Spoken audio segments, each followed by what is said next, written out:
সুযোগ পাইছোঁ বা নিজেও গৈ পেলাই আমি দেখিছোঁ প্ৰেক্টিকেল এই যে ড্ৰাগছ খাই পেলাই কি ধৰণে তহিলং কৰিছে, মাৰপিট কৰিছে, ঘৰত জুই লগাই দিছে পৰ্যন্ত। গতিকে এটা খাণ্ডৱ দাহৰ সৃষ্টি কৰিব বিচাৰিছিল। গতিকে আমি প্ৰস্তাৱ লৈছোঁ যে এই যিসকলে কৰিছে সেইসকলক আমি আমাৰ মহল্লাৰ পৰা আমি তেওঁলোকক এঘৰীয়া কৰিছোঁ। 2 নম্বৰ, আমি এইসকল ব্যক্তিয়ে যাতে তেওঁ পৰিয়ালৰ কোনো মানুহৰ লগত আমাৰ সমাজৰ কোনো মানুহে কোনো সম্পৰ্ক ৰাখিব নোৱাৰিব। তেওঁলোকৰ কোনো বিবাহ হওক, অন্য অনুষ্ঠান হওক কোনো যাব নোৱাৰিব।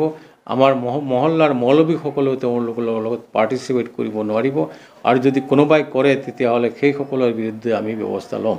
তাৰোপৰি এইসকল ব্যক্তিক যাতে ৰাজহুৱা কবৰস্থানত, আমাৰ ৰাজহুৱা কবৰস্থানত কবৰস্থ কৰিব নোৱাৰে সেই ব্যৱস্থাখিনিও আমি লওঁ। এই 2-3টা আমি প্ৰস্তাৱ লৈছোঁ। আৰু ভৱিষ্যতৰ দিনত আৰু যিসকল আছে সেইসকলকো আমি চিনাক্ত কৰি পেলাই সেইসকলৰ বিৰুদ্ধে আমি সেই ধৰণৰ ব্যৱস্থাবিলাক ল'ম। উইথড্ৰ কৰা আমি সদ্যহতে উইথড্ৰ কৰাৰ কথা চিন্তা কৰা নাই। তেওঁলোকে যদি আমাৰ সমাজত সেই ধৰণৰ লিখিতভাৱে দিয়ে আৰু তেওঁলোকক আমি এটা পিৰিয়ড দিম, সংশোধন যদি হৈ যায়, ইয়াৰ পৰা যদি বিৰত থাকে তেওঁলোকে ভৱিষ্যতৰ দিনত যদি তেনেকুৱা নকৰিম বুলি কয়, আমাক সমাজক লিখিতভাৱে যদি দিয়ে, তেতিয়াহ'লে আমি কমিটি পেলাই সেইটো আমি পুনৰ বিবেচনা কৰিম। কিন্তু তেওঁলোকে যদি লিখিতভাৱে আমাক নিদিয়ে আৰু সেই যিটো নিচাজাতীয় দ্ৰব্য বা মাদক দ্ৰব্য সেৱন কৰাৰ পৰা বিৰত নাথাকে, তেতিয়াহ'লে আমি যিটো প্ৰস্তাৱ লৈছোঁ সেই প্ৰস্তাৱটোৱে বহাল থাকিব। আৰু যিসকল আছে আমাৰ সমাজখনত, আমি সেইবিলাকৰ চিনাক্ত কৰি পেলাই আমি পৰৱৰ্তী সময়তো যাতে আমাৰ সমাজখন ড্ৰাগছমুক্ত কৰিব পাৰোঁ, সমাজখনক মদ, জুৱা, ভাং, গাঞ্জা, জুৱা খেল এইবিলাক আমি শেষ কৰিব পাৰোঁ, সেইটো আমি প্ৰচেষ্টা হাতত ল'ম। আৰু ইয়াত আমাৰ সাংবাদিক বন্ধুসকল যিসকল আছে, আপোনাসকলৰো সহায় সহযোগিতাৰ প্ৰয়োজন হ'ব।